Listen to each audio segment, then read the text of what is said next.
प्रश्न है कि जनवरी 2022 में कौन सा राज्य देश का पहला एलपीजी युक्त और धुआं मुक्त राज्य बन गया है।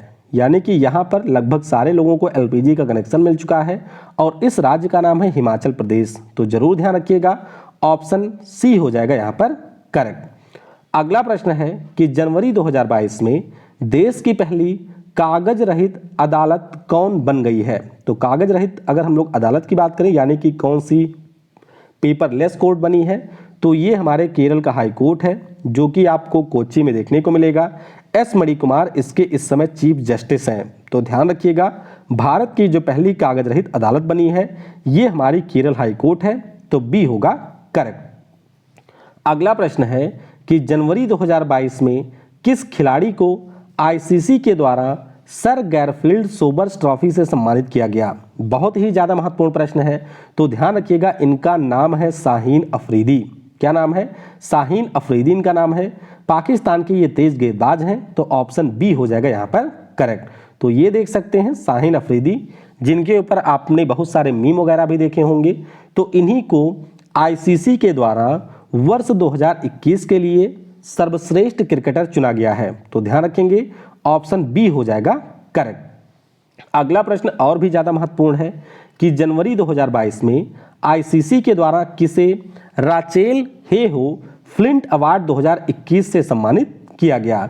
तो ये जो पुरस्कार है हमारे देश की स्टार बल्लेबाज स्मृति मंधना को मिला है। तो ऑप्शन बी होगा यहाँ पर करेक्ट। तो ये आप देख सकते हैं स्मृति मंधना है जो कि आईसीसी के द्वारा महिला क्रिकेटर ऑफ द ईयर रही हैं और इसीलिए इनको रचेल हेहो फ्लिंट अवार्ड से यहां पर सम्मानित किया गया। तो ऑप्शन बी हो जाएगा फिलहाल करेक्ट। अगला प्रश्न है कि आईसीसी के द्वारा किस खिलाड़ी को वर्ष 2021 के लिए एक दिवसीय प्लेयर ऑफ द ईयर चुना गया। तो यहां पर पुरुषों में एक प्लेयर चुने गए हैं और एक प्लेयर चुनी गई है महिला में। तो पुरुषों में रहे हैं पाकिस्तान के बाबर आजम और महिलाओं में रही हैं दक्षिण अफ्रीका की लिजेल ली। तो अगर आपको एसएससी वगैरह का एग्जाम देना है तो बहुत ही अच्छे से इनका नाम याद रखिएगा। तो यहाँ पर ऑप्शन ए हो जाएगा फिलहाल के लिए करेक्ट। ध्यान रखिएगा, पुरुषों में ओडीआई के लिए सर्वश्रेष्ठ प्लेयर बाबर आजम रहे हैं और महिलाओं में रही हैं लिजेल ली। तो ए हो जाएगा यहाँ पर करेक्ट। अगला प्रश्न है कि आईसीसी के द्वारा वर्ष 2021 के लिए किसे test player of the year award से सम्मानित किया गया। तो ये जो पुरस्कार है ये मिला है इंग्लैंड के बल्लेबाज जोए रूट को। किसे दिया गया? जोए रूट को ये पुरस्कार मिला। तो यहाँ पर ऑप्शन डी हो जाएगा फिलहाल के लिए करेक्ट। ये देख सकते हैं यहाँ पर ये जोए रूट हैं जिनको पुरुष test cricketer of the year का पुरस्कार आईसीसी के द्वारा दिया गया। तो डी होगा करेक्ट। अगला प्रश्न है कि आईसीसी के द्वारा किसको T20 player of the year के पुरस्कार से सम्मानित किया गया। तो ये जो पुरस्कार है वो महिलाओं में मिला है टैमी ब्यूमन को जो कि इंग्लैंड की हैं और पुरुषों में मिला है मोहम्मद रिजवान को जो कि पाकिस्तान के हैं। तो जरूर ध्यान रखिएगा, T20 के लिए जो प्लेयर ऑफ द ईयर का पुरस्कार है वो टैमी ब्यूमन और मोहम्मद रिजवान को मिला। ऑप्शन यहाँ पर सी हो जाएगा फिलहाल करेक्ट। अगला प्रश्न है कि आईसीसी के द्वारा किसे वर्ष 2021 के लिए emerging player of the year के अवार्ड से सम्मानित किया गया। तो ये जो पुरस्कार है वो पाकिस्तान की फातिमा सना और दक्षिण अफ्रीका के जानीमन मलान को मिला है। ध्यान रखिएगा, डेविड मलान नहीं इनका नाम है, इनका नाम है जानीमन मलान। तो ये दक्षिण अफ्रीका के खिलाड़ी हैं। ऑप्शन बी होगा यहाँ पर करेक्ट। तो देख सकते हैं ये जानीमन मलान है और ये है पाकिस्तान की फातिमा सना जिनको emerging player of the year का पुरस्कार मिला है। तो बी होगा यहाँ पर करेक्ट। अगला प्रश्न है कि हर साल विश्व ब्रेल दिवस कब मनाया जाता है। तो ब्रेल लिपि के जो हमारे आविष्कारक हैं जिन्हें हम लोग लुई ब्रेल के नाम से जानते हैं, फ्रांस के व्यक्ति थे। इन्हीं के जन्म दिवस के अवसर पर 4 जनवरी को हम लोग हर साल विश्व ब्रेल दिवस मनाते हैं। तो यहाँ पर ऑप्शन सी होगा करेक्ट।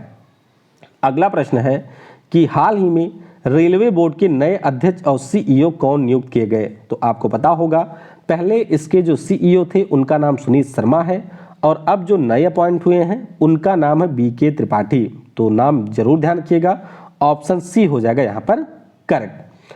अगला प्रश्न है कि जनवरी 2022 में इसरो के नए अध्यक्ष के रूप में किसे नियुक्त किया गया है। तो इसरो के जो हमारे नए अध्यक्ष बने हैं उनका नाम है डॉक्टर एस सोमनाथ। क्या नाम है? डॉक्टर एस सोमनाथ नाम है। हमारे जो के सिवन साहब थे उनका इन्होंने स्थान लिया है। तो ऑप्शन बी होगा यहाँ पर करेक्ट। अगला प्रश्न है, हाल ही में अलका मित्तल किस महारत्न कंपनी की पहली महिला प्रमुख बनी है? यानी कि ये चेयरमैन बन गई हैं और इस महारत्न कंपनी का नाम है ONGC। यानी कि जो हमारे यहाँ पर oil and natural gas corporation है उसकी पहली महिला चेयरमैन बनी है। नाम इनका है अलका मित्तल। सुभाष कुमार जी का इन्होंने स्थान लिया है। तो ऑप्शन ए हो जाएगा यहाँ पर करेक्ट।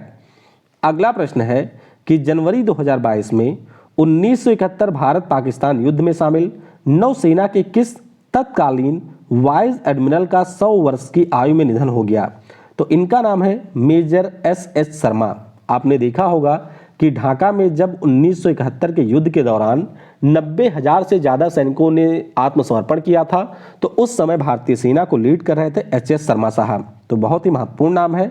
ऑप्शन ए हो जाएगा यहाँ पर करेक्ट। अगला प्रश्न है कि जनवरी 2022 में प्रधानमंत्री नरेंद्र मोदी ने किस शहर में मेजर ध्यानचंद खेल विश्वविद्यालय की आधारशिला रखी है? तो ये जो विश्वविद्यालय है ये मेरठ में खोला गया है। ऑप्शन बी हो जाएगा यहाँ पर करेक्ट। तो जरूर इसके बारे में ध्यान रखिएगा। 700 करोड़ रुपए की लागत से ये यूनिवर्सिटी बन रही है। मेरठ में इसका निर्माण होगा और PM नरेंद्र मोदी के द्वारा इस खेल विश्वविद्यालय की आधारशिला रखी गई है। बी हो जाएगा करेक्ट। अगला प्रश्न है कि आयुष मंत्रालय ने आयुष आहार योजना को जनवरी 2022 में लॉन्च किया है। बताइए हमारे आयुष मंत्री इस समय कौन है? तो हमारे आयुष मंत्री हैं सर्बानंद सोनोवाल। असम के पहले ये CM हुआ करते थे। पिछली बार जब कैबिनेट में बदलाव हुए थे तब इनको आयुष मंत्री बना दिया गया था। ऑप्शन यहाँ पर सी हो जाएगा फिलहाल के लिए करेक्ट। अगला प्रश्न है कि जनवरी 2022 में दक्षिणी ध्रुव पर पहुंचने वाली पहली आश्वैत महिला कौन बन गई हैं? तो इनका भी नाम आपको याद रखना है। नाम है इनका प्रीत चंडी। जंडी नहीं नाम है, प्रीत चंडी इनका नाम है। ये भारतीय मूल की महिला है और दक्षिणी ध्रुव पर पहुंचने वाली ये पहली आश्वैत भी बन गई हैं। तो ऑप्शन ए हो जाएगा यहाँ पर करेक्ट। तो ये देख सकते हैं ये है प्रीत चंडी जिन्होंने मात्र 40 दिनों में दक्षिणी ध्रुव के 700 मील की चढ़ाई पूरी की है। तो ऑप्शन ए होगा यहाँ पर करेक्ट। अगला प्रश्न है कि जनवरी 2022 में पद्मश्री अवार्ड से सम्मानित किस प्रसिद्ध समाज सेवी का 74 साल की उम्र में निधन हुआ? तो इनका नाम था सिंधु ताई सपकल। क्या नाम है? सिंधु ताई सपकल इनका नाम है। हो सकता है आपने पहले भी इनका नाम जरूर सुना हो। तो ऑप्शन सी हो जाएगा यहाँ पर करेक्ट। तो ये आप देख सकते हैं सिंधु ताई सपकल हैं जिनको 2021 में पद्मश्री पुरस्कार से सम्मानित किया गया था और ये पुणे में एक अनाथ आश्रम चलाती हैं। तो ऑप्शन सी होगा यहाँ पर करेक्ट। अगला प्रश्न है कि जनवरी 2022 में किसने 2022 के लिए सुरक्षा परिषद की आतंकवाद निरोधी समिति के अध्यक्ष का पद ग्रहण किया है? तो इस पद पर आ चुके हैं हमारे भारत के TS तिरुमूर्ति साहब। आप सभी को यह पता होना चाहिए कि संयुक्त राष्ट्र में इस समय जो हमारे अस्थायी प्रतिनिधि हैं उनका नाम TS तिरुमूर्ति ही है और ये सुरक्षा परिषद के आतंकवाद निरोधी समिति के अध्यक्ष भी बने हैं। तो ऑप्शन ए हो जाएगा फिलहाल के लिए करेक्ट। अगला प्रश्न है कि जनवरी 2022 में प्रधानमंत्री ने किस केंद्र शासित प्रदेश को राष्ट्रीय युवा महोत्सव के मेजबान के रूप में चुना है? तो ये जो हमारा केंद्र शासित प्रदेश है नाम इसका पुडुचेरी है। जरूर ध्यान रखिएगा 14 से 16 जनवरी को इसका आयोजन हुआ। ऑप्शन सी हो जाएगा यहाँ पर करेक्ट। अगला प्रश्न है कि जनवरी 2022 में हमारे आयुष मंत्री सर्बानंदा सोनोवाल ने किस शहर में अंतर्राष्ट्रीय योग अकादमी की आधारशिला रखी है? तो ये जो अंतर्राष्ट्रीय योग अकादमी है ये बनेगा आपके हैदराबाद शहर में। ऑप्शन यहाँ पर बी हो जाएगा फिलहाल के लिए करेक्ट। अगला प्रश्न है कि जनवरी 2022 में अमेरिका इंडिया बिजनेस काउंसिल के नए अध्यक्ष कौन बने हैं? तो इनका भी नाम महत्वपूर्ण है। नाम है अतुल केशप इनका। ऑप्शन ए हो जाएगा फिलहाल के लिए करेक्ट। अगला प्रश्न है कि जनवरी 2022 में राष्ट्रीय स्वच्छ गंगा मिशन के नए महानिदेशक के रूप में किसने पदभार ग्रहण किया? तो राष्ट्रीय स्वच्छ गंगा मिशन की अगर हम बात करें तो इसके नए महानिदेशक बन गए हैं जी अशोक कुमार।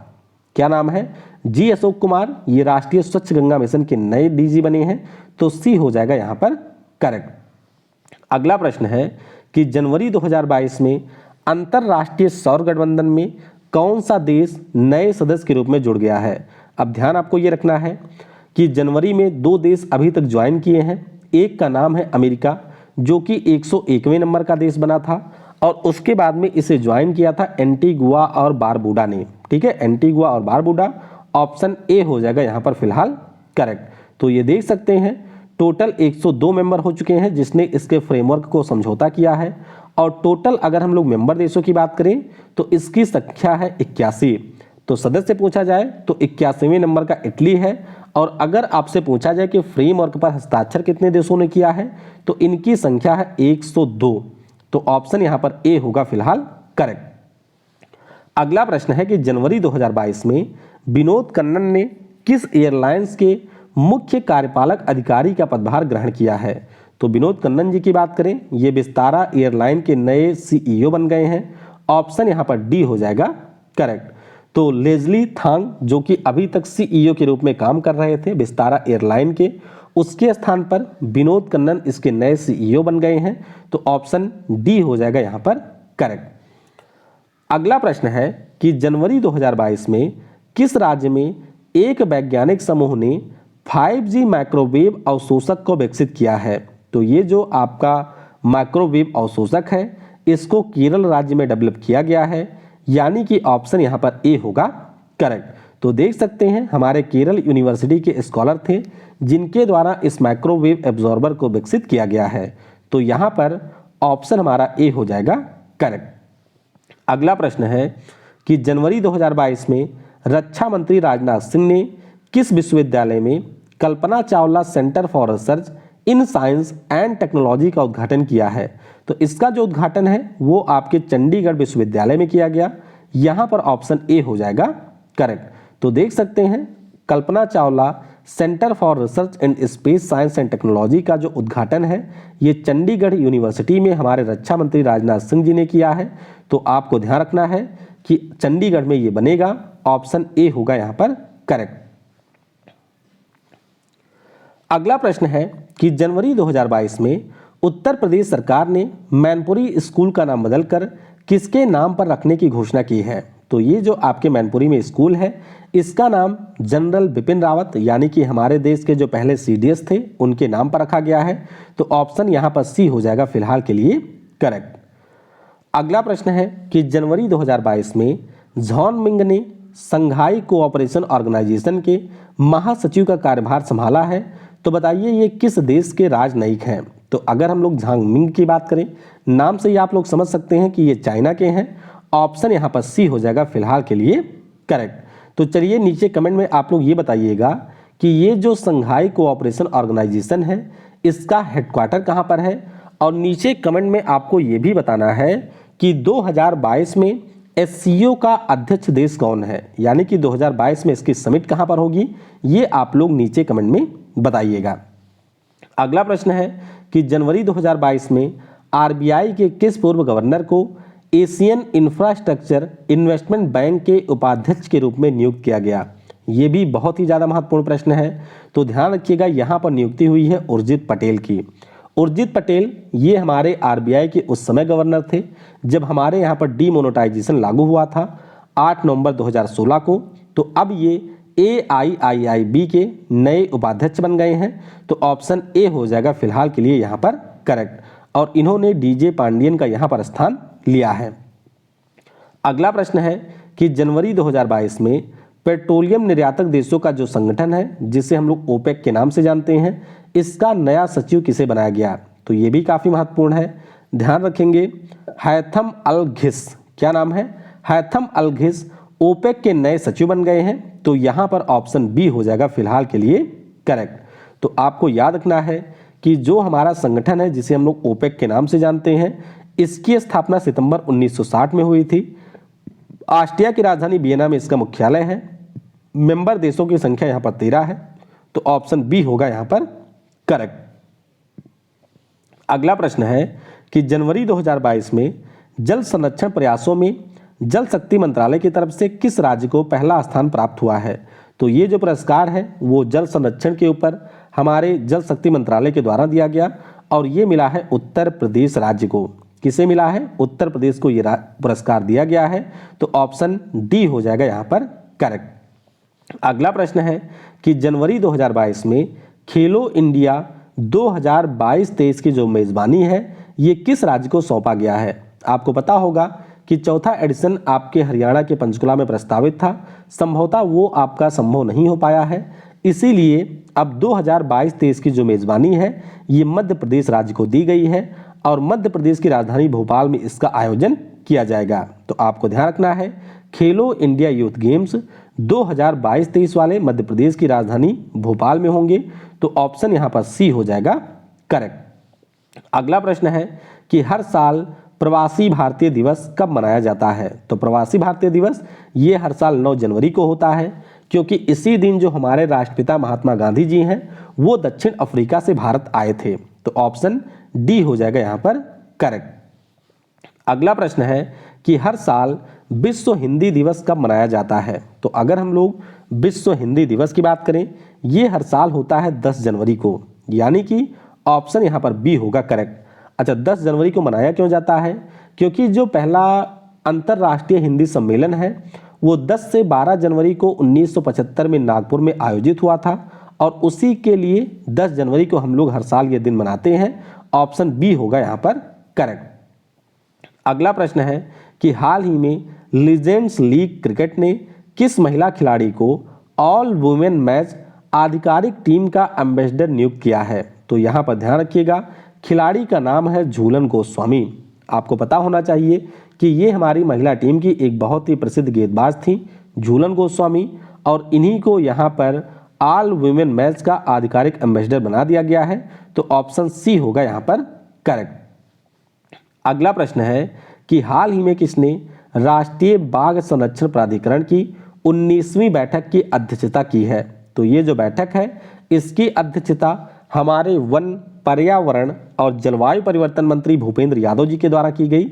ऑप्शन सी हो जाएगा यहाँ पर फिलहाल के लिए करेक्ट। तो देख सकते हैं ये जो 19वीं मीटिंग आयोजित हुई है इसी में यहाँ पर चीते को एक बार फिर से भारत में लाने का प्रस्ताव भी रखा गया है और इसकी अध्यक्षता भूपेंद्र यादव जी के द्वारा की गई। तो यहाँ पर ऑप्शन सी हो जाएगा करेक्ट। अगला प्रश्न है कि जनवरी 2022 में कौन सा अंतर्राष्ट्रीय हवाई अड्डा ऑन टाइम प्रदर्शन के लिए वैश्विक सूची में 8वें स्थान पर रहा है? तो ये जो हवाई अड्डा है वो हमारे चेन्नई का हवाई अड्डा है। ऑप्शन ए हो जाएगा फिलहाल के लिए करेक्ट। दरअसल इस रिपोर्ट में ये बताया गया था कि हमारे देश में या दुनिया भर में कौन से ऐसे हवाई अड्डे हैं जहां से आपकी जो जहाज होती हैं वो टाइम पर अराइवल होता है उनका और उनका होता है डिपार्चर। तो इसमें टॉप स्थान पर रहा है मियामी एयरपोर्ट जो कि अमेरिका का है, दूसरे स्थान पर फुकुओका एयरपोर्ट है जापान का, और इसमें 8वें स्थान पर हमारा चेन्नई एयरपोर्ट रहा है। तो ध्यान रखिएगा ऑप्शन ए हो जाएगा यहाँ पर फिलहाल के लिए करेक्ट। अगला प्रश्न आपके सामने है कि जनवरी 2022 में भारत के 73वें शतरंज ग्रैंड मास्टर कौन बने हैं? तो ये हमारे तमिलनाडु राज्य से हैं, नाम है भरत सुब्रमण्यम। क्या नाम है? भरत सुब्रमण्यम इनका नाम है। तो ऑप्शन फिलहाल के लिए डी हो जाएगा यहाँ पर करेक्ट। अगला प्रश्न है कि हाल ही में किस रेलवे स्टेशन का नाम बदलकर एकता नगर रेलवे स्टेशन कर दिया गया? तो ये जो केवड़िया रेलवे स्टेशन है आपके गुजरात में उसी का नाम बदल करके एकता नगर रेलवे स्टेशन किया गया है। तो ऑप्शन यहाँ पर सी हो जाएगा फिलहाल के लिए करेक्ट। तो ये रेलवे स्टेशन गुजरात के नर्मदा जिले में था जिसका नाम अब यहाँ पर रेल मंत्रालय के द्वारा बदल दिया गया है।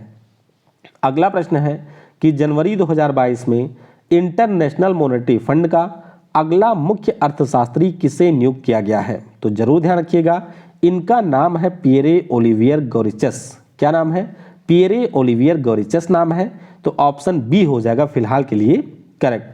हमारे भारतीय मूल की जो गीता गोपीनाथ थी वो इसकी मुख्य अर्थशास्त्री थी, तो अब वो IMF की डेप्यूटी मैनेजिंग डायरेक्टर बन गई हैं। तो इसीलिए फ्रांस के जो पियरे ओलिवर गौरिचस हैं ये IMF के अगले मुख्य अर्थशास्त्री बने हैं। तो ऑप्शन बी हो जाएगा यहाँ पर करेक्ट।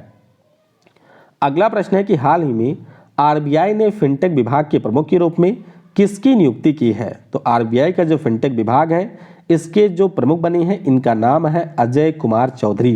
कौन है? अजय कुमार चौधरी, इनको यहाँ पर नियुक्त किया गया है। तो ऑप्शन सी हो जाएगा करेक्ट। अगला प्रश्न है कि हाल ही में मिशन ओलंपिक सेल ने टॉप सूची में कितने एथलीटों को जोड़ा है। तो मिशन ओलंपिक सेल की जो स्कीम है जिससे हम लोग टॉप्स के नाम से जानते हैं, इसमें टोटल 10 एथलीटों को जोड़ा गया है। ऑप्शन डी हो जाएगा यहाँ पर फिलहाल के लिए करेक्ट। तो केंद्र सरकार की स्कीम है, बेसिकली ओलंपिक के लिए ही ये स्कीम है, जिसका नाम है टारगेट ओलंपिक पोडियम स्कीम, और इसी में जो इसकी लिस्ट है उसमें 10 नए एथलीटों को जोड़ा गया है। तो ऑप्शन डी होगा यहाँ पर करेक्ट। अगला प्रश्न है कि हाल ही में दक्षिण अफ्रीका के किस खिलाड़ी ने अंतर्राष्ट्रीय क्रिकेट से संन्यास लेने की घोषणा की है। तो दक्षिण अफ्रीका के 2 खिलाड़ियों ने संन्यास लिया है, ध्यान रखिएगा। एक का नाम है क्विंटन डिकॉक, क्या नाम है, क्विंटन डिकॉक, जो कि विकेट कीपर बल्लेबाज थे, और दूसरे खिलाड़ी हैं क्रिस मॉरिस। क्रिस मॉरिस वही हैं जो कि आईपीएल के इतिहास में सबसे महंगे खिलाड़ी रहे हैं। तो ध्यान रखिएगा, ऑप्शन ए हो जाएगा यहाँ पर करेक्ट।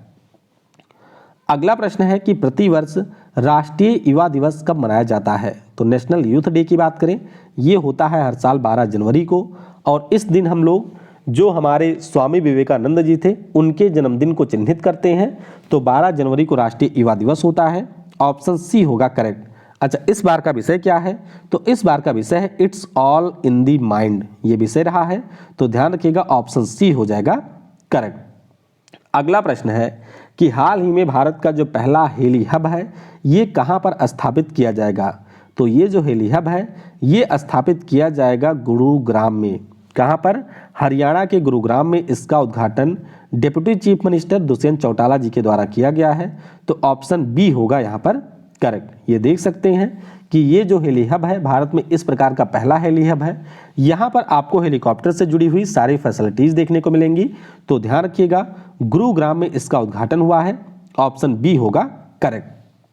अगला प्रश्न है कि हाल ही में नॉर्थ ईस्ट फेस्टिवल का 9वां संस्करण कहाँ पर संपन्न हुआ है। तो इसका ये जो 9वां एडिशन है ये संपन्न हुआ है गुवाहाटी में। कहाँ पर हुआ, गुवाहाटी में हुआ है। तो ऑप्शन डी हो जाएगा फिलहाल के लिए करेक्ट। अगला प्रश्न है कि हाल ही में भारतीय रेलवे ने यात्रियों के खोए हुए सामान को ट्रैक करने के लिए किस मिशन को लॉन्च किया है। तो ये जो मिशन है इसका नाम है मिशन अमानत। क्या नाम है, मिशन अमानत इसका नाम है। तो ऑप्शन डी हो जाएगा फिलहाल के लिए करेक्ट। तो जो हमारी पश्चिमी रेलवे है उसके द्वारा इस सेवा को लॉन्च किया गया है, नाम इसका है मिशन अमानत।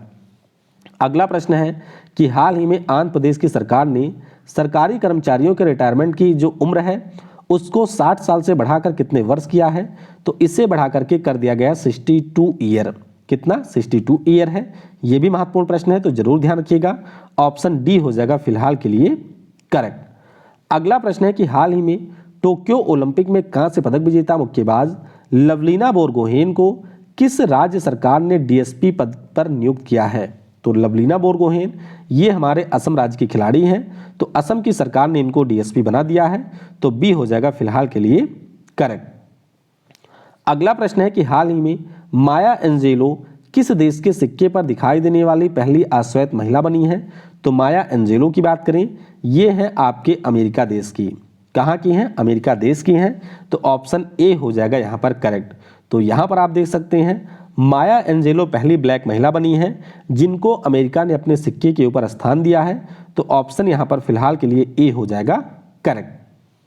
अगला प्रश्न है कि जनवरी 2022 में किस देश ने भारत के साथ दुनिया की सबसे तेज supersonic anti ship cruise missile BrahMos के खरीद को मंजूरी दे दी है। तो ये जो मिसाइल है ये हम लोग बेचेंगे फिलीपींस को। तो ये काफ़ी महत्वपूर्ण प्रश्न है, ध्यान रखिएगा, ब्रह्मोस मिसाइल हम लोग फिलीपींस को बेचेंगे। तो ऑप्शन यहाँ पर ए हो जाएगा फिलहाल के लिए करेक्ट। तो ये जो समझौता है वो इंडिया के ब्रह्मोस एरोस्पेस और फिलीपींस को हुआ है, जिसमें यहाँ पर हम लोग ब्रह्मोस क्रूज मिसाइल को बेचेंगे फिलीपींस को। तो ए हो जाएगा करेक्ट। अगला प्रश्न है कि प्रतिवर्ष भारतीय सेना दिवस कब मनाया जाता है। तो भारतीय सेना दिवस हर साल 15 जनवरी को होता है, क्योंकि इसी दिन जो हमारे सेना के पहले कमांडर इन चीफ थे के.एम. करियप्पा साहब, उन्होंने अपना पदभार ग्रहण किया था 1949 में। तो जरूर ध्यान रखिएगा 15 जनवरी को यह दिवस होता है, ऑप्शन डी हो जाएगा यहाँ पर करेक्ट। अगला प्रश्न है कि हाल ही में किस वरिष्ठ नौकरशाह को एयर इंडिया लिमिटेड का चेयरमैन और प्रबंध निदेशक नियुक्त किया गया। तो यहाँ पर नियुक्ति हुई है, नाम इनका है विक्रम देव दत्त, जरूर ध्यान रखिएगा, राजीव बंसल अभी तक एयर इंडिया के चेयरमैन हुआ करते थे। उनके स्थान पर विक्रम देवदत्त अब एयर इंडिया के नए चेयरमैन हो चुके हैं। और आपको ध्यान रखना है कि एयर इंडिया अब सरकारी कंपनी नहीं रही है, ये एक बार फिर से टाटा ग्रुप के पास चली गई है। तो ऑप्शन सी हो जाएगा यहाँ पर करेक्ट। अगला प्रश्न है कि हाल ही में किसने दूसरी बार फीफा के द्वारा 2021 के लिए सर्वश्रेष्ठ पुरुष फुटबॉलर के रूप में चुना गया है? तो यहाँ पर चुने गए हैं पोलैंड राष्ट्रीय टीम के जो कप्तान हैं, जिनका नाम है रॉबर्ट लेवांडोव्स्की। 2020 के लिए भी ये फीफा के द्वारा सर्वश्रेष्ठ पुरुष फुटबॉलर रहे थे और एक बार फिर से ये सर्वश्रेष्ठ पुरुष फुटबॉलर चुन लिए गए हैं। तो ऑप्शन ए हो जाएगा यहाँ पर करेक्ट। अगला प्रश्न है कि हाल ही में किसे दूसरी बार फीफा के द्वारा 2021 के लिए सर्वश्रेष्ठ महिला फुटबॉलर के रूप में चुना गया है? तो इनका नाम है एलेक्सिया पुटेलिस। क्या नाम है? एलेक्सिया पुटेलिस इनका नाम है। और ध्यान रखिएगा कि स्पेन की जो राष्ट्रीय महिला टीम है उसकी कप्तान है एलेक्सिया पुटेलिस। तो ऑप्शन यहाँ पर ए हो जाएगा, ऑप्शन यहाँ पर सी हो जाएगा फिलहाल के लिए करेक्ट। तो ये देख सकते हैं एलेक्सिया पुटेलिस इनका नाम है, बार्सिलोना क्लब के लिए भी खेलते हैं और ये स्पेन नेशनल टीम की कैप्टन भी हैं। तो ऑप्शन सी होगा यहाँ पर करेक्ट। अगला प्रश्न है कि अली खान इस्माइलोव हाल ही में किस देश के नए प्रधानमंत्री बने हैं? तो ये बन गए हैं कजाकिस्तान के नए प्रधानमंत्री। कहाँ के? कजाकिस्तान के बने हैं। तो ऑप्शन ए हो जाएगा फिलहाल के लिए करेक्ट। तो ध्यान रखेंगे कजाकिस्तान जिसकी राजधानी नूर सुल्तान में है, जिसकी करेंसी का नाम टेंगी है, उसी के नए यहाँ पर जो पीएम अपॉइंट हुए हैं उनका नाम है अली खान इस्माइलोव। तो यहाँ पर ऑप्शन ए होगा करेक्ट। अगला प्रश्न है कि हाल ही में किस अभिनेता को रिन्यू बाई का ब्रांड एम्बेसडर बनाया गया है? तो इसके नए ब्रांड एम्बेसडर बन गए हैं राजकुमार राव। कौन बना है? राजकुमार राव। तो ऑप्शन सी हो जाएगा फिलहाल के लिए करेक्ट। अगला प्रश्न है कि हाल ही में किस समूह ने चीनी मोबाइल कंपनी वीवो को आईपीएल टाइटल प्रायोजक के रूप में प्रतिस्थापित किया है? तो यहाँ पर इसको हटा दिया है टाटा ग्रुप ने। किसने? टाटा ग्रुप ने इसको हटा दिया है। तो ऑप्शन फिलहाल के लिए सी होगा यहाँ पर करेक्ट। आपको ध्यान रखना है कि टाटा अब यहाँ पर वीवो के स्थान पर आईपीएल का स्पॉन्सर बन गया है और अब आपको वीवो की जगह पर यहाँ पर टाटा आईपीएल देखने को मिलेगा। तो ऑप्शन सी हो जाएगा करेक्ट। अगला प्रश्न है कि हाल ही में गणतंत्र दिवस परेड में पहली महिला रफाल फाइटर जेट पायलट कौन बनी है? देखिए, अगर आपसे ये पूछा जाता है कि गणतंत्र दिवस के परेड में शामिल होने वाली एयरफोर्स की दूसरी महिला कौन बनी है, तो आपका उत्तर होगा शिवांगी सिंह। अगर आपसे ये पूछा जाता है कि एयरफोर्स की पहली महिला फाइटर पायलट कौन है जो कि गणतंत्र दिवस की परेड में शामिल हुई थी, तो आपका उत्तर होगा भावना कांत।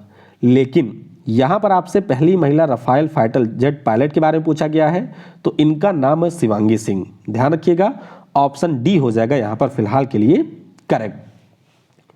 अगला प्रश्न है कि हाल ही में किस राज्य ने 13 नए जिलों के गठन को मंजूरी दी है? तो यहाँ पर आंध्र प्रदेश की सरकार ने 13 नए जिलों को बनाने की घोषणा कर दी है। ऑप्शन बी हो जाएगा यहाँ पर करेक्ट। तो आंध्र प्रदेश के जो सीएम है जगन मोहन रेड्डी साहब, इन्होंने ये कहा है कि राज्य में 13 जिले हैं वर्तमान में, 13 हम लोग नए जिले और बना देंगे, तो इससे इनकी संख्या हो जाएगी 26। तो ऑप्शन बी हो जाएगा यहाँ पर करेक्ट। अगला प्रश्न है कि केंद्र सरकार ने हाल ही में पीएमसी बैंक के साथ में किस बैंक के एकीकरण को मंजूरी दिया है? तो यहाँ पर पीएमसी को मर्ज कर दिया गया है यूनिटी स्मॉल फाइनेंस बैंक के साथ में। ऑप्शन बी हो जाएगा यहाँ पर करेक्ट। तो ये देख सकते हैं पंजाब और महाराष्ट्र का जो कोऑपरेटिव बैंक है इसको यूनिटी स्मॉल फाइनेंस बैंक के साथ में मर्ज किया गया है। तो ऑप्शन बी हो जाएगा यहाँ पर करेक्ट। अगला प्रश्न है कि हाल ही में हिंदुस्तान पेट्रोलियम कॉर्पोरेशन लिमिटेड जो कि एक महारत्न कंपनी है, इसके नए अध्यक्ष के पद पर किसे नियुक्त किया गया है? तो काफ़ी महत्वपूर्ण प्रश्न है। ध्यान रखिएगा इसके जो नए अध्यक्ष बने हैं उनका नाम है पुष्प कुमार जोशी। क्या नाम है? पुष्प कुमार जोशी इनका नाम है। एमके सुराना का ये स्थान लेंगे। बाकी अगर हम लोग बात करते हैं एचपीसीएल की, तो ये 1974 में स्थापित हुई थी, मुंबई में हेडक्वार्टर है। ऑप्शन ए हो जाएगा करेक्ट। अगला प्रश्न है कि हाल ही में मेटा ने दुनिया के सबसे तेज कृत्रिम बुद्धिमत्ता वाले सुपर कंप्यूटर में से कौन सा पेश किया है? तो मेटा के द्वारा जो लॉन्च किया गया सुपर कंप्यूटर है इसका नाम है AI रिसर्च सुपर क्लस्टर। क्या नाम है? AI रिसर्च सुपर क्लस्टर इसका नाम है। तो ऑप्शन बी हो जाएगा यहाँ पर करेक्ट। और मेटा का ये दावा है कि ये दुनिया का सबसे तेज आर्टिफिशियल इंटेलिजेंस के ऊपर आधारित सुपर कंप्यूटर है, जिसको मेटा यानी कि फेसबुक ने लॉन्च किया है। तो ऑप्शन बी हो जाएगा यहाँ पर करेक्ट। अगला प्रश्न है कि हाल ही में किस मेट्रो के द्वारा आज़ादी का अमृत महोत्सव मनाने के लिए एक विशेष ट्रेन की शुरुआत की गई है? तो ये ट्रेन शुरू किया है दिल्ली मेट्रो ने। किसने? दिल्ली मेट्रो ने शुरू किया। तो ऑप्शन बी हो जाएगा यहाँ पर करेक्ट। अगला प्रश्न है कि हाल ही में डिजिटल यूनिवर्सिटी केरल ने निम्नलिखित में से किसके साथ मिलकर भारत का पहला ग्राफीन रिसर्च एंड डेवलपमेंट उस्मायन केंद्र को स्थापित करने की घोषणा की है? तो ये जो केंद्र है ये बनाया जाएगा CMET त्रिशूर के साथ में मिलकर के। तो आपको ध्यान रखना है कि केरल में ये हमारा उस्मायन केंद्र बनने वाला है, यानी कि ये इंक्यूबेशन सेंटर बनेगा। ऑप्शन ए हो जाएगा फिलहाल के लिए करेक्ट। अगला प्रश्न है कि चुनाव आयोग के स्थापना दिवस को चिन्हित करने के लिए प्रत्येक वर्ष राष्ट्रीय मतदाता दिवस कब मनाया जाता है? तो ये जो दिवस है हर साल होता है 25 जनवरी को। कब होता है? 25 जनवरी को होता है। तो ऑप्शन ए हो जाएगा यहाँ पर करेक्ट। तो 25 जनवरी को इसी दिन 1950 में हमारे यहाँ पर चुनाव आयोग की स्थापना हुई थी। आपको ध्यान रखना है कि 2022 के लिए इसका विषय है making election inclusive, accessible and participative. तो ये विषय है, विषय भी जरूर ध्यान रखिएगा। ऑप्शन ए हो जाएगा यहाँ पर करेक्ट। अगला प्रश्न है कि इंडियन प्रीमियर लीग के RPSG ग्रुप के स्वामित्व वाली लखनऊ फ्रेंचाइजी का पूरा नाम क्या रखा गया है? तो लखनऊ की जो नई टीम IPL में शामिल हो रही है इसका नाम होगा लखनऊ सुपर जायंट्स। क्या होगा? लखनऊ सुपर जायंट्स इसका नाम है। ऑप्शन सी हो जाएगा यहाँ पर करेक्ट। अगला प्रश्न है रूस ने भारत देश को कितनी AK-203 असॉल्ट राइफल सौंपी है? तो इनकी टोटल संख्या है 70,000। कितनी है? 70,000 इनकी संख्या है। ऑप्शन सी हो जाएगा यहाँ पर फिलहाल के लिए करेक्ट। अगला प्रश्न है कि हाल ही में रूस, ईरान और किस देश ने संयुक्त नौसैनिक अभ्यास चीरू 2022 शुरू किया है? तो ये जो सैन्य अभ्यास हुआ है इसमें रूस, ईरान और चीन के सेना ने हिस्सा लिया। किसने? रूस, ईरान और चीन की सेना ने हिस्सा लिया। तो ऑप्शन बी हो जाएगा फिलहाल के लिए यहाँ पर करेक्ट। और आपको ध्यान रखना है कि ये जो अभ्यास है वो गल्फ ऑफ ओमान में किया गया। कहाँ पर? गल्फ ऑफ ओमान में इसको किया गया था। अगला प्रश्न है कि हाल ही में राष्ट्रपति ने किस ओलंपियन को विशिष्ट सेवा पदक से सम्मानित किया है? तो ये जो विशिष्ट सेवा पदक है ये दिया गया है नीरज चोपड़ा को। किसे दिया गया? नीरज चोपड़ा, जो कि पिछले साल ओलंपिक में हमारे देश को गोल्ड मेडल जिताए थे। जेवलिन थ्रो के ये खिलाड़ी हैं। तो ऑप्शन सी हो जाएगा यहाँ पर करेक्ट। तो इन्हीं को विशिष्ट सेवा मेडल से राष्ट्रपति महोदय के द्वारा सम्मानित किया गया। अगला प्रश्न है कि हाल ही में राष्ट्रीय पर्यटन दिवस कब मनाया गया है? तो राष्ट्रीय पर्यटन दिवस की बात करें ये मनाया गया है 25 जनवरी को। कब मनाया गया? 25 जनवरी को ये मनाया गया। तो ऑप्शन सी हो जाएगा यहाँ पर करेक्ट। आपको ध्यान रखना है कि जो टूरिज्म का इम्पोर्टेंस है उसी के बारे में लोगों को जागरूक करने के लिए ये दिवस हर साल 25 जनवरी को मनाया जाता है। इस बार का विषय क्या है? तो इस बार का विषय है rural and community centric tourism. क्या है? Rural and community centric tourism इसका विषय है। अच्छा, एक विश्व पर्यटन दिवस भी होता है, वो कब मनाया जाता है ये आप लोग मुझे नीचे कमेंट में बताइएगा। अगला प्रश्न है कि 20वें ढाका अंतर्राष्ट्रीय फिल्म महोत्सव में किस भारतीय फिल्म को सर्वश्रेष्ठ फिल्म का पुरस्कार दिया गया? तो ये जो पुरस्कार है ये मिला है कुजांगल नाम की मूवी को। किसे मिला? कुजांगल नाम की मूवी को ये पुरस्कार मिला है। तो ऑप्शन बी हो जाएगा यहाँ पर करेक्ट। अगला प्रश्न है कि हाल ही में वर्ष 2021 के लिए जारी भ्रष्टाचार धारणा सूचकांक में हमारा देश किस स्थान पर रहा है? तो अगर हम लोग अपने देश भारत की बात करें, पिछली बार हम लोग 86वें स्थान पे थे। इस बार एक स्थान की कमी हुई है, यानी कि हम 85वें स्थान पर आ चुके हैं। ऑप्शन सी हो जाएगा यहाँ पर करेक्ट। रिपोर्ट के बारे में आपको ये भी ध्यान रखना है कि जर्मनी की ट्रांसपेरेंसी इंटरनेशनल इसको जारी करती है। इसमें टॉप पर 3 देश रहे हैं, डेनमार्क, फिनलैंड और न्यूजीलैंड। तो ये जरूर ध्यान रखिएगा, हमारा देश इसमें 85वें स्थान पर है। तो ऑप्शन सी हो जाएगा करेक्ट। अगला प्रश्न है कि हाल ही में प्रधानमंत्री राष्ट्रीय बाल पुरस्कार 2022 में कितने बच्चों को सम्मानित किया गया? तो पिछले साल 30 बच्चों को ये पुरस्कार मिला था, उसके पहले 32 को मिला था, इस बार 29 बच्चों को ये पुरस्कार मिला। तो ऑप्शन डी हो जाएगा यहाँ पर करेक्ट। अगला प्रश्न है कि जनवरी 2022 में किस राज्य की राजकोट में अंडर ब्रिज का जो नाम है वो जनरल बिपिन रावत जी के नाम पर रखा गया है? तो ये रखा गया है गुजरात में। कहाँ पर रखा गया? गुजरात में रखा गया। तो ऑप्शन डी हो जाएगा फिलहाल के लिए करेक्ट। अगला प्रश्न है कि हाल ही में लॉन्च की गई पुस्तक द एंजल ऑफ कैलाश की लेखिका कौन है? तो ये जो पुस्तक है इसको लिखा है सुबीरा प्रसाद ने। किसने लिखा? सुबीरा प्रसाद ने लिखा है। तो ऑप्शन बी हो जाएगा यहाँ पर फिलहाल के लिए करेक्ट। अगला प्रश्न है कि हाल ही में नेताजी अनुसंधान ब्यूरो के द्वारा नेताजी पुरस्कार 2022 से किसे सम्मानित किया गया? तो ये जो पुरस्कार है ये दिया गया है शिंजो आबे को। किसे? शिंजो आबे, जो कि जापान देश के हमारे पूर्व प्राइम मिनिस्टर रहे हैं, उनको नेताजी अनुसंधान ब्यूरो के द्वारा नेताजी पुरस्कार से सम्मानित किया गया है 2022 में। तो ऑप्शन सी हो जाएगा यहाँ पर करेक्ट। अगला प्रश्न है कि हाल ही में एशियन इंफ्रास्ट्रक्चर इन्वेस्टमेंट बैंक के उपाध्यक्ष, अच्छा ये तो मैंने आपको करा ही दिया, यहाँ पर नियुक्ति हुई है उर्जित पटेल की। किसकी हुई है? उर्जित पटेल की। तो ऑप्शन डी हो जाएगा फिलहाल के लिए करेक्ट। अगला प्रश्न है हाल ही में फरवरी 2021 में भारत का जो पहला जेंडर पार्क और म्यूजियम है ये किस राज्य में स्थापित किया गया? तो ये कहाँ पर हुआ है? केरल के कोझिकोड में हुआ है। ऑप्शन डी हो जाएगा फिलहाल के लिए यहाँ पर करेक्ट। तो बस आपको ध्यान रखना है कि जो जेंडर पार्क है वो केरल के कोझिकोड में खोला गया है। डी होगा यहाँ पर करेक्ट। अगला प्रश्न है कि हाल ही में दुनिया भर में ककड़ी और खीरे का सबसे बड़ा निर्यातक देश कौन सा बना है? तो सबसे ज़्यादा ककड़ी और खीरे का निर्यात किया है हमारे देश भारत ने। ऑप्शन यहाँ पर सी हो जाएगा फिलहाल के लिए करेक्ट।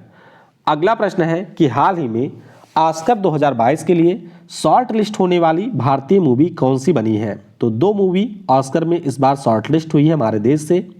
एक तो है Marakkar the lion of Arabian सी और दूसरी मूवी का नाम है जय भीम। जय भीम बहुत ही शानदार मूवी है, अगर आपने नहीं देखा है तो देख सकते हैं। तो यहाँ पर ऑप्शन डी यानी कि ए और बी हो जाएगा फिलहाल के लिए करेक्ट। अगला प्रश्न है जनवरी 2022 में जो 9वीं महिला राष्ट्रीय आइस हॉकी चैंपियनशिप है 2022 के लिए, इसको किसने जीता है? तो इसे जीत लिया है यहाँ पर लद्दाख ने। किसने जीता? लद्दाख ने इसको जीता है। तो ऑप्शन डी हो जाएगा फिलहाल के लिए करेक्ट। ध्यान रखिएगा ये जो आपकी चैंपियन ट्रॉफी है वो हिमाचल प्रदेश में इस बार आयोजित हुई है और लद्दाख की टीम ने यहाँ पर इस चैंपियन ट्रॉफी को जीत लिया है। ऑप्शन डी हो जाएगा करेक्ट। अगला प्रश्न है कि जनवरी 2022 में किसे आपदा प्रबंधन में उनके कार्य के लिए सुभाष चंद्र बोस आपदा प्रबंधन पुरस्कार 2022 के लिए चुना गया? तो ये जो पुरस्कार है ये मिला है विनोद शर्मा को। किसे मिला है? विनोद शर्मा को मिला है। तो ऑप्शन बी हो जाएगा करेक्ट। अच्छा कौन है विनोद शर्मा? तो ये Sikkim state disaster management authority के इस समय वाइस चेयरमैन हैं और उन्हीं को ये पुरस्कार दिया गया है। तो ऑप्शन बी हो जाएगा करेक्ट। अगला प्रश्न है कि संस्थागत श्रेणी में किस राज्य के आपदा प्रबंधन विभाग को सुभाष चंद्र बोस आपदा प्रबंधन पुरस्कार 2022 के लिए चुना गया? तो ये जो पुरस्कार है इंस्टीट्यूशन की कैटेगरी में गुजरात के डिजास्टर मैनेजमेंट अथॉरिटी को दिया गया है। जरूर ध्यान रखिएगा ऑप्शन फिलहाल के लिए डी हो जाएगा यहाँ पर हमारा करेक्ट। अगला प्रश्न है जनवरी 2022 में किसने सैयद मोदी अंतरराष्ट्रीय बैडमिंटन टूर्नामेंट में महिला एकल का खिताब जीता है? तो महिला एकल का जो खिताब है इसको जीत लिया है पीवी सिंधु ने। किसने जीता? पीवी सिंधु ने जीता है। तो ऑप्शन डी हो जाएगा यहाँ पर करेक्ट। तो ध्यान रखिएगा जो बाबू बनारसी दास इंडोर स्टेडियम है उत्तर प्रदेश के लखनऊ में, वहाँ पर इसका आयोजन किया गया और सिंधु ने यहाँ पर जो हमारे भारत की मालविका वंशोध हैं उनको फाइनल में हरा दिया और दूसरी बार सैयद मोदी इंटरनेशनल टाइटल को जीत लिया है। तो ऑप्शन डी हो जाएगा करेक्ट। अगला प्रश्न है कि हाल ही में जनवरी 2022 में महाराष्ट्र सरकार ने गोरेवाड़ा चिड़ियाघर का नाम बदलकर किसके नाम पर रखा है? तो ये जो गोरेवाड़ा चिड़ियाघर है ये हमारे बाला साहब ठाकरे जी के नाम पर रखा गया है। तो ऑप्शन यहाँ पर बी हो जाएगा फिलहाल के लिए करेक्ट। तो ध्यान रखिएगा नागपुर में आपको ये गोरेवाला इंटरनेशनल जू देखने को मिलेगा जिसका नया नाम हो गया है बाला साहब Thackeray Gorewala international zoological park. तो ऑप्शन बी हो जाएगा यहाँ पर करेक्ट। अगला प्रश्न है कि जनवरी 2022 में किसके द्वारा डिजिटल संसद ऐप को लॉन्च किया गया? तो ये जो ऐप है इसको लॉन्च किया है हमारे जो लोकसभा के अध्यक्ष हैं ओम बिरला साहब, यानी कि ऑप्शन ए हो जाएगा फिलहाल के लिए करेक्ट। अगला प्रश्न है कि जनवरी 2022 में भारत सरकार ने किसे मुख्य आर्थिक सलाहकार नियुक्त किया है। ये बहुत ही ज़्यादा महत्वपूर्ण है। अभी तक केवी सुब्रमण्यम हमारे हुआ करते थे, उन्होंने लगभग 3 महीने पहले इस्तीफा दिया था। अब उनके स्थान पर डॉक्टर बी अनंत नागेश्वरम को यहाँ पर नियुक्त किया गया है। जरूर ध्यान रखिएगा, ऑप्शन बी हो जाएगा फिलहाल के लिए करेक्ट। तो 3 सालों का टर्म पूरा किया था कृष्णमूर्ति सुब्रमण्यम ने, और अब उनके स्थान पर बी अनंत नागेश्वरन को यहाँ पर नियुक्त किया गया है। तो ऑप्शन बी होगा करेक्ट। अगला प्रश्न है कि जनवरी 2022 में किस देश में दुनिया की सबसे बड़ी नहर का ताला खोला गया। तो ये जो दुनिया की सबसे बड़ी नहर है ये आपके है नीदरलैंड में। कहाँ पर है? नीदरलैंड में है। तो ऑप्शन सी हो जाएगा यहाँ पर करेक्ट। तो ये देख सकते हैं नीदरलैंड की जो राजधानी है एम्स्टर्डम, वहाँ पर इसका अभी उद्घाटन किया गया है, जो कि दुनिया का सबसे बड़ा कैनाल लॉक है। तो ऑप्शन सी हो जाएगा यहाँ पर करेक्ट। अगला प्रश्न है कि जनवरी 2022 में भारत का जो पहला ग्राफीन नवाचार केंद्र है ये किस राज्य में स्थापित किया जाएगा। तो ये मैंने आपको बता ही दिया है, ये बन रहा है केरल में। तो ऑप्शन यहाँ पर डी होगा करेक्ट। अगला प्रश्न है जनवरी 2022 में किसके द्वारा लिखित इंडियाज वीमेन अनसंग हीरोज पुस्तक का विमोचन किया गया है। तो ये जो पुस्तक है इसका विमोचन किया गया मीनाक्षी लेखी के द्वारा, जो कि हमारे राज्य विदेश मंत्री हैं। तो ऑप्शन ए हो जाएगा फिलहाल के लिए करेक्ट। अगला प्रश्न है कि जनवरी 2022 में किस राज्य को पहला वैज्ञानिक पक्षी एटलस मिला है। तो ये जो पहला वैज्ञानिक पक्षी एटलस है ये मिला है केरल राज्य को। किसे मिला? केरल राज्य को मिला है। तो ऑप्शन सी हो जाएगा यहाँ पर करेक्ट। तो देख सकते हैं ये एक प्रकार का मैप है जिसमें केरल राज्य की जो चिड़ियाँ हैं उनको दर्शाया गया है। तो ऑप्शन सी हो जाएगा करेक्ट। अगला प्रश्न है कि जनवरी 2022 में भारतीय नौसेना की कौन सी कमान ने संयुक्त समुद्री अभ्यास पश्चिमी रहर XPL 2022 को आयोजित किया है। तो ये जो अभ्यास है इसको आयोजित किया पश्चिमी नौसेना कमान ने। किसने? पश्चिमी नौसेना कमान के द्वारा इसको आयोजित किया गया। नाम इसका है पश्चिम लहर। तो ध्यान रखिएगा, इसमें हमारे जो नौसेना के अन्य कमांड हैं उन्होंने भी हिस्सा लिया था। तो ध्यान रखेंगे इसके बारे में। ऑप्शन ए हो जाएगा फिलहाल करेक्ट। अगला प्रश्न है कि जनवरी 2022 में न्यूजीलैंड के किस खिलाड़ी ने अंतर्राष्ट्रीय क्रिकेट से संन्यास लेने की घोषणा की है। तो ये जो संन्यास की घोषणा है ये कर दिया है रॉस टेलर ने। काफ़ी शानदार बल्लेबाज थे न्यूजीलैंड के। तो ऑप्शन बी हो जाएगा यहाँ पर हमारा करेक्ट। अगला प्रश्न है जनवरी 2022 में किस देश ने विश्व रोबोटिक्स नवाचार का केंद्र बनाने के लिए 5 वर्षीय योजना की शुरुआत की है। तो ये शुरू किया है चाइना ने। किसने शुरू किया है? चाइना ने इसकी शुरुआत कर दी है।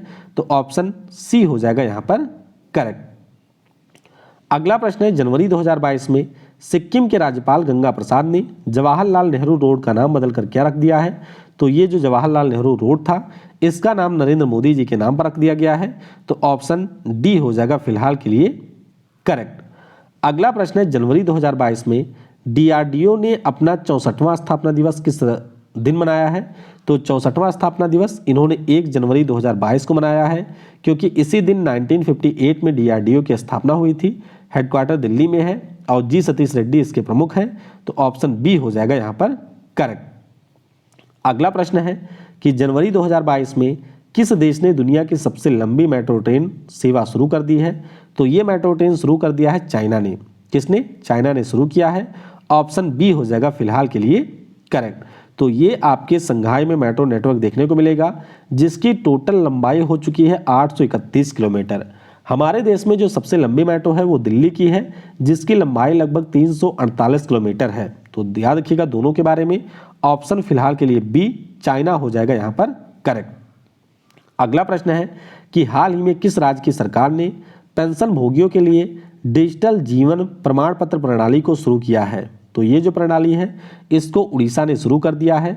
ऑप्शन सी हो जाएगा यहाँ पर करेक्ट। यानी कि उड़ीसा में जो भी राज्य सरकार के पेंशन भोगी हैं वो अपना वेरिफिकेशन ऑनलाइन तरीके से करवा सकते हैं, उनको विभाग में आने की जरूरत नहीं है। तो ऑप्शन सी हो जाएगा करेक्ट। आखिरी प्रश्न है कि जनवरी 2022 में अंडर 19 एशिया कप 2021 का जो खिताब है ये किस देश ने जीता है। तो ये खिताब जीत लिया है यहाँ पर भारत ने। किसने जीता? भारत ने जीता है। ऑप्शन बी हो जाएगा यहाँ पर करेक्ट। तो देख सकते हैं भारत और श्रीलंका के बीच में ये मुकाबला खेला गया, जिसमें भारत ने श्रीलंका को 9 विकेट से हरा दिया। तो ऑप्शन यहाँ पर बी यानी कि भारत हो जाएगा करेक्ट। तो इस प्रकार से जनवरी के जो टॉप 100 क्वेश्चन थे उनको हमने डिस्कस कर लिया है।